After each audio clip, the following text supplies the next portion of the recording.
Tension, gunshots and death now rocks the city of Bamenda in the northwest region of Cameroon. 2 gendarmes have been gunned down, plus a civilian who died around 11:30 a.m. local time at the Bamenda Military Hospital. We tell you how tension gunshot characterized yesterday night, Tuesday. In this edition of the news, another Sam in the making in Douala 1 municipality. Locals of around the Ngodi Aqua caught up this morning with buckets to get fuel from a damaged tank that belongs to the petroleum depot. They were, of course, kept aside by security forces who came few minutes later. We shall equally be giving the views of an expert in this edition of the 6 p.m. Primetime Newscast on Equinoxe Television. I'll be right back.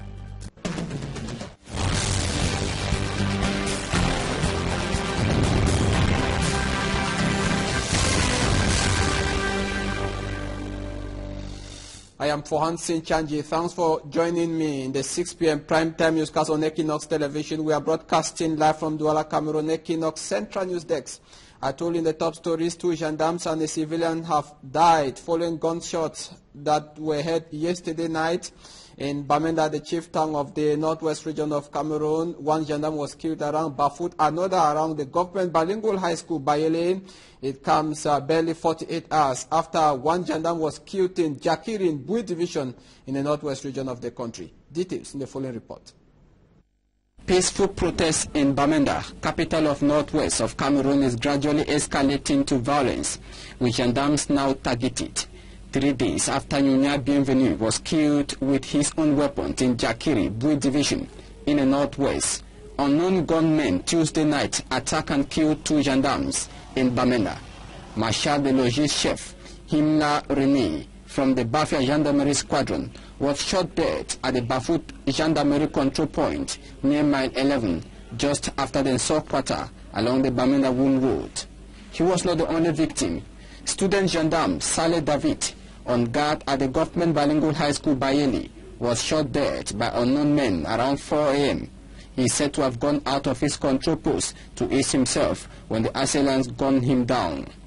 Tension has heightened in Bamenda since Tuesday night, with gunshots heard in several neighborhoods, creeping deep into the silent night to disrupt the slumber of residents, now panic-stricken. Janet Ngwafo, a woman who received bullets last Tuesday night, died at the military hospital. These attacks are coming barely 1 month after tension reached its apex. A separatist movement marched on October 1 to proclaim independence of former southern Cameroon. Intervention of security forces led to several deaths, but with different figures advanced by different groups and the government. I equally told you in the top stories, early Wednesday, inhabitants of Ngodi neighborhood in Douala 1 municipality came out in numbers with buckets and containers to collect fuel from a leakage that was witnessed today in that neighborhood from an unknown source. It should be noted the smell that pulled them out of their homes has been described by many as very toxic, and environmentalists went to the site of the incident. Innocent Aze, our reporter, was equally there. It was at about 2 a.m. Wednesday that the inhabitants of Ngodi neighborhoods in Douala stepped out of their bedrooms when they got smell of fuel around the vicinity. The desperate ones smelled to detect it where the chemical accumulated from an unknown origin. Assuming it was fuel, they clustered around the Ngodi stream with buckets and container, fetching the liquid till dawn for individual and commercial purposes. While some believed it was smell of fuel, others doubted, saying the smell was bizarre, toxic and unbearable as they faced respiratory difficulties.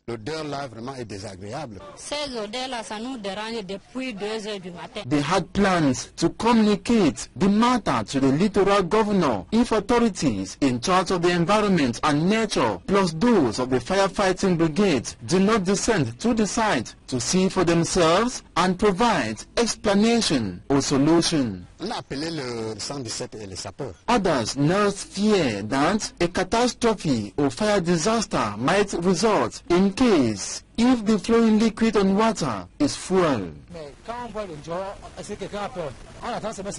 It could claim many lives, just like a similar situation in some neighborhoods in Yaoundé few years back when fire broke out and claimed many lives. Fortunately for the inhabitants of Ngodi Quarter here in Douala, the heads of the Ngodi Firefighting Brigade, upon receiving the information, did not descend to the site alone.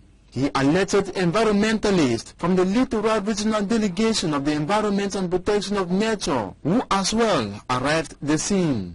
When we got down here, we saw that there are traces of hydrocarbon on water, and there's some foul smell as a result of that spillage.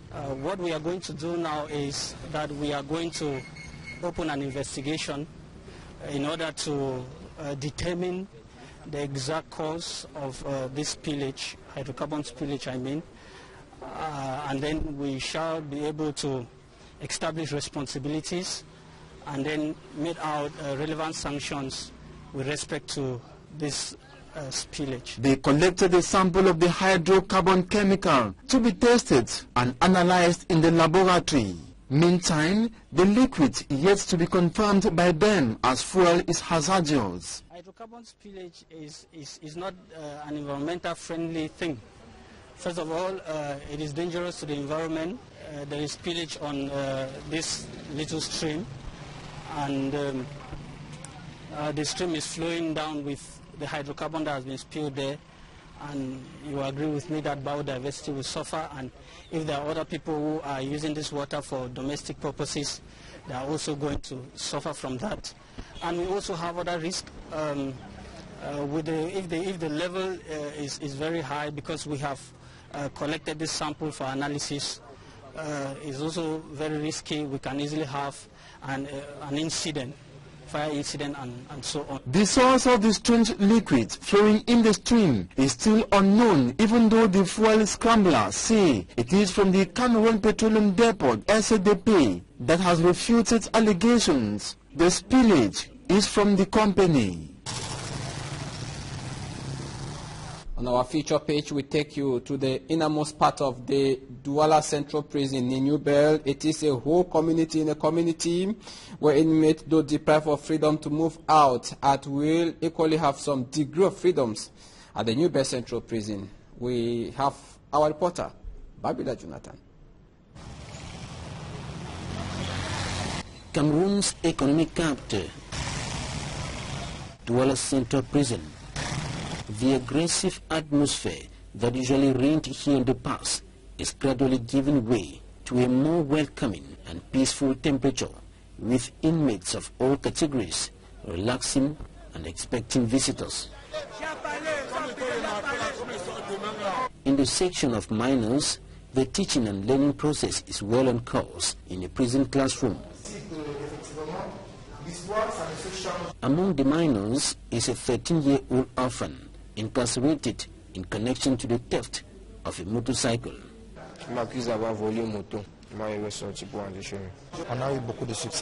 Their teacher says the prison school has recorded significant success at official exams like the Certificat d'études primaires, equivalent to the first school leaving certificate in the English subsystem of education.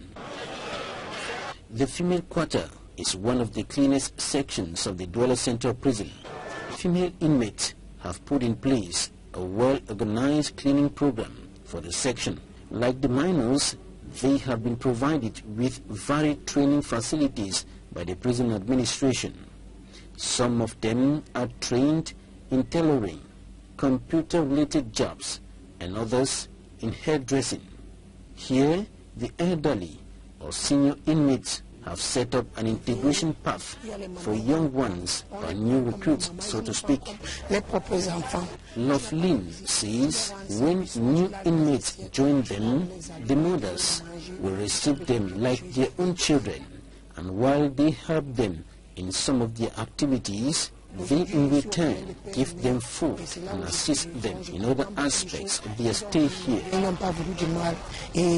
Loveline, an orphan, regrets to find herself here, and she now understands that her late parents wanted her to be a better person and not the contrary. She attributes her incarceration to a reckless lifestyle encouraged by those she refers to as bad friends. In the men's quarter, the hygienic conditions of inmates and their cells have equally improved compared to previous years. Here, business is booming at a well-organized market named Ndokoti.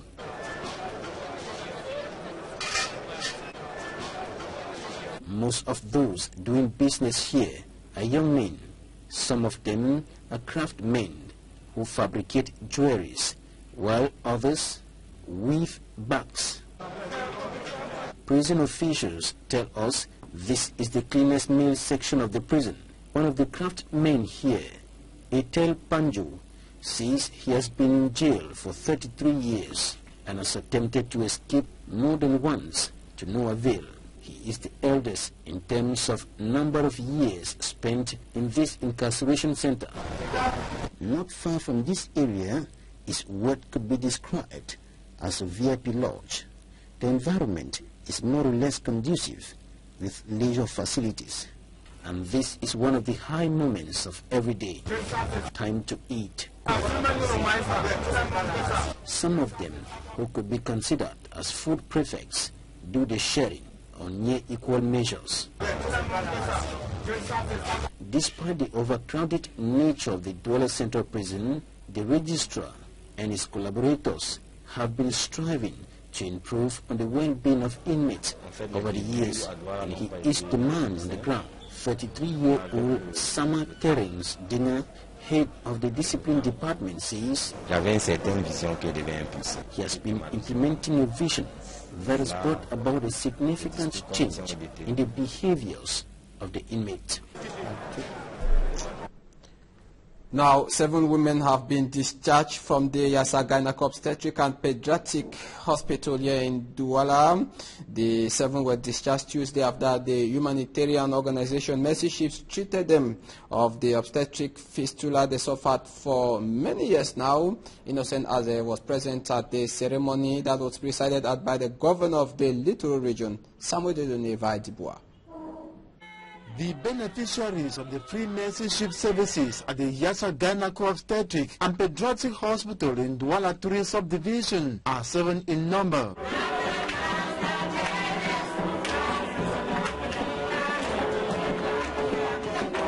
A special ceremony organized, presided over by Littoral Governor Samuel Jodene Ibahadzibwa, to celebrate the successful treatment of the obstetric fistula they suffered from for many years each. Marking their last day at the Yassa Gynec Obstetric and Pediatric Hospital, hosting the humanitarian health service provider in Cameroon, Mercy Ship, the 7 women all the way from the northern parts of the country once again smiled and thanked Mercy Ship personnel and all who have contributed for their health restoration. She's been sick for 2 years and now she's healed, and she's thanking everyone who has helped her to get her healing. Health officials, before discharging the 7 beneficiaries Tuesday, November 7, granted each of them a package containing varying items which will build their body and system. As a woman and as an African and as a woman who knows how to carry pregnancy, we know what this woman went through. To the governor of the Littoral region, Samuel Jodene Ibahadzibwa, the successful treatment of the obstetric fistula by Mercy Ship should inspire other patients to benefit from the free treatment offered by Mercy Ship. The ladies of today are coming from Northwest, from West Region, Center and elsewhere. But I'm saying that the door is still open to welcome those ladies that are suffering from these fistulas to be treated here at Mercy Ship, and also here in the hospital of Douala. the gynecological hospital. Mercy Ship has been in Cameroon for a couple of months now and has treated and discharged patients suffering from diverse health complications and expects to welcome more till it's time to leave Cameroon comes.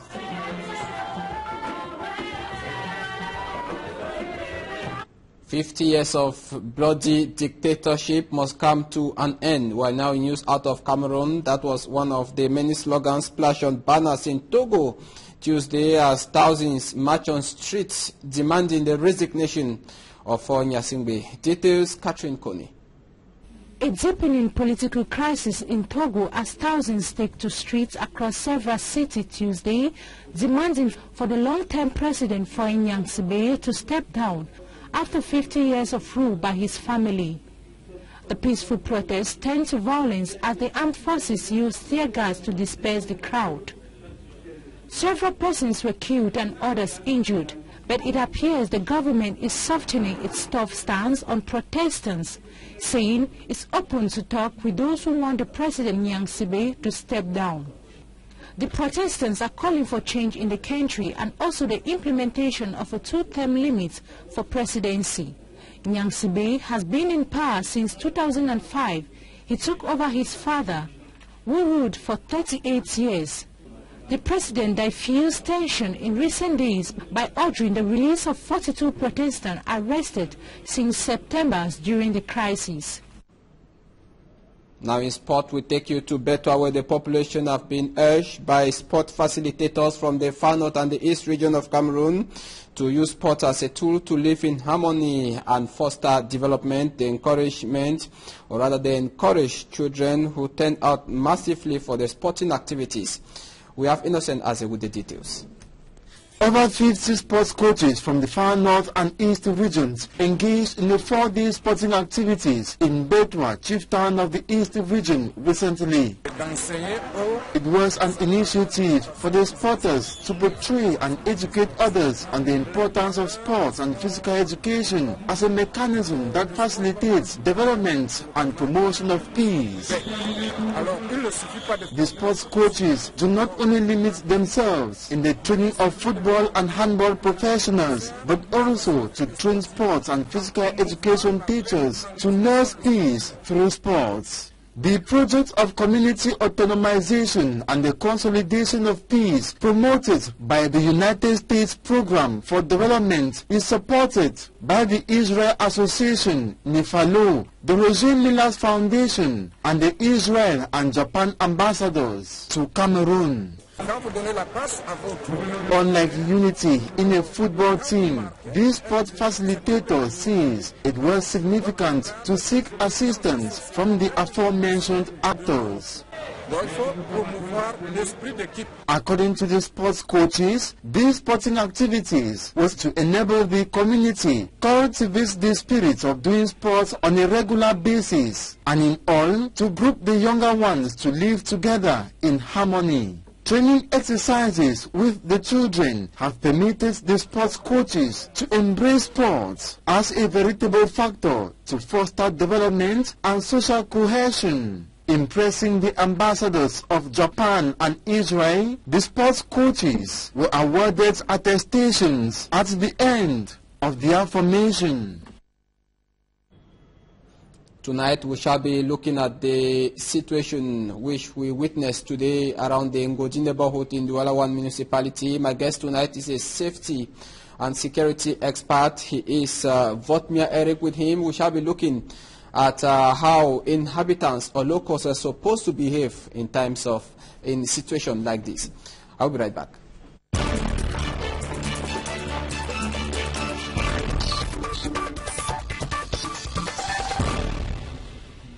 Now, my guest tonight is Votmir Eric. Good evening. Good evening. You are a safety and security expert. That's right. Now, definitely you saw what happened at the Ngoji neighborhood here in Douala 1 municipality, where there was some sort of a spillage as far as fuel is concerned, and we saw inhabitants who were scrambling to get them. When you went there as an expert, what did you notice? Okay, it's true that when I heard about the news, I went there a little bit late when I think whatever the source was, the source of the fuel of the spillage had stopped. But I could talk to some neighbors who were there, and they told me the intensity of the spill and how people were collecting spills from the gutter and collecting diesel fuel, solid diesel fuel from the gutter and taking it away to their various houses. And I would say, well, this is another catastrophe that we have just avoided, because in such a situation, which is just by the roadside, with activities going on around that area, and also people living around that area, all what you needed for an explosion to happen was a source of ignition, or a source of maybe a fire, or somebody smoking a cigarette and throw it in the gutter where the diesel was being spilled, and that would have resulted to a major fire and explosion.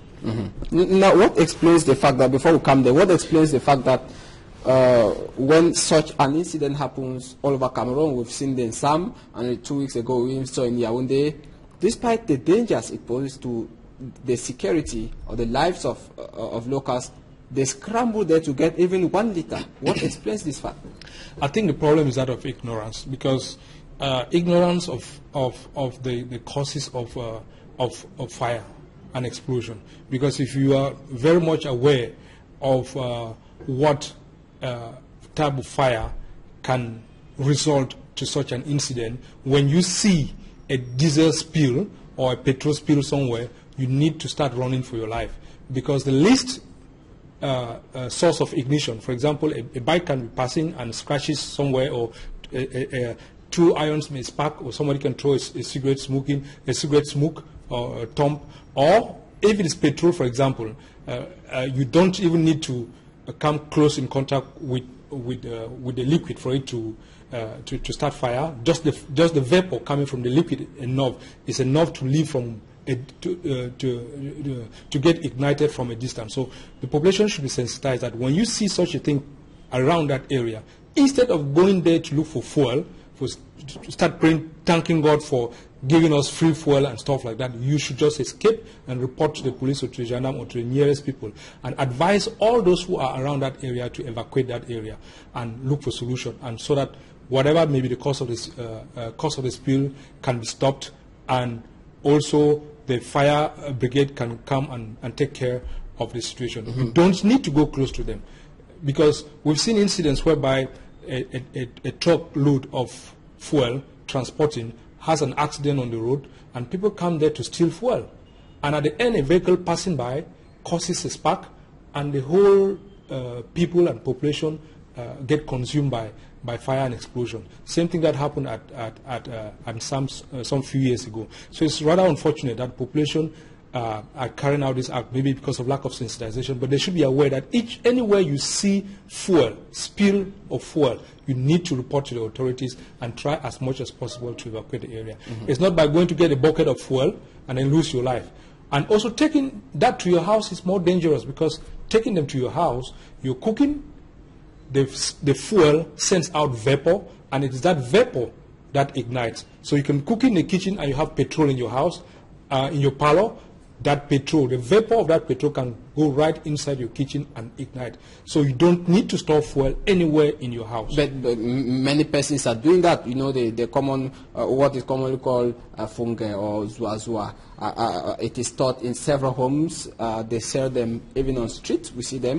It is very common in the northwest region. Here in Douala, it is common around the Omispo neighborhood, around the reunification stadium. Now, what is the response by? That is taking unnecessary risk, and you can see how many houses have been razed down by people that store fuel in their house in the name of trying to sell Zwazwa. The numbers are so many. So most of those people that sell them usually don't keep them at home, because you can't keep them at home, and you cooking at home and you smoking your cigarette at home. No, you can't keep them. They can tell you that, okay, maybe it's diesel fuel. Yes, diesel fuel, because it doesn't catch fire easily. But when it does, then the whole village or the whole house will be brought down in a small. The least accident in the house, that's gone. The house is gone, and everything is gone. So it's an unnecessary risk, because you cannot try to make money illegally and then put yourself and your family at risk. Not even the fuel is going to burn down, but even yourself. even yourself and even your family. You can even lose yourself and your family. So for those that are doing the business, first, it's an illegal business. I won't ask people to do that. And then secondly, but know that you are putting the life of your family at risk when you put this fuel anywhere near your home. You are putting the lives of you're putting your life and that of your family at high risk. Now, the situation in Godi, you were there. Did you see any effort made by the government so far? We were equally there, but you as a security and safety expert.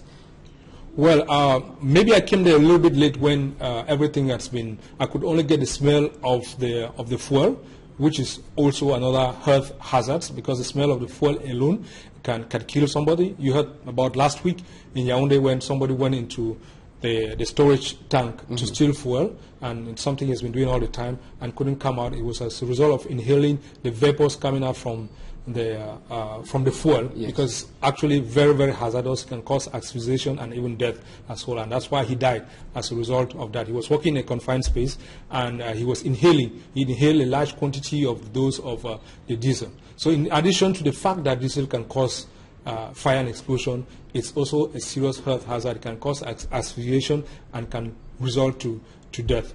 So coming back to whether the government did nothing, something or nothing, I'm not quite aware of, because when I went there, people were doing their normal activities.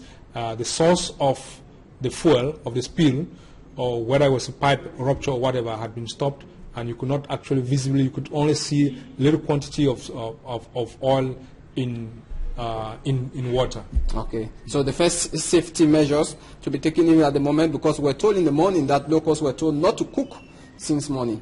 Yes, yes. But when you go there right now, you can hear the smell, because what actually attracted me when I was going there was the smell of the fuel. And I told the guy, okay, maybe this is here, the smell of the fuel.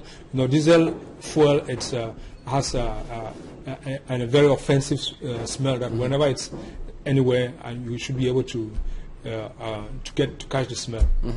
All right. So we are looking at the safety measures before we leave now. Yes, but like I said, the safety measure, first thing is that whenever you come in close to any source of fuel, you need to alert the authorities and make sure that people evacuate the area.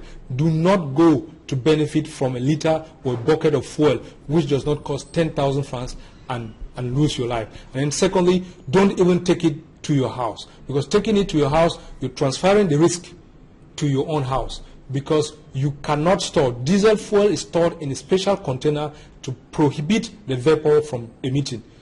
Okay. So if you store fuel in a bucket or whatever recipient in your house, which is not the recipient, which is not a dedicated recipient for fuel storage, you are creating risk. Even if you store it at your backside or anywhere, and somebody mistakenly, not knowing that there is a fuel around your area, and maybe a cigarette smoker or somebody lights fire around that area, you're still putting your family at risk. So you don't need to go through that at all. Okay, and like I said, if you are a truck driver and you have an accident on the road, or you have an accident on the road, you need to alert the police or the gendarme to take care of your vessel, because the tendency will be people who come to try to steal fuel, and once that happens, you can bear with me that there are going to be serious incidents. Okay, thank you very much, Mr. Votmir Eric. You're welcome. You're a safety and security expert. Thanks for being there in the 6 p.m. primetime newscast on Equinoxe Television. Good night.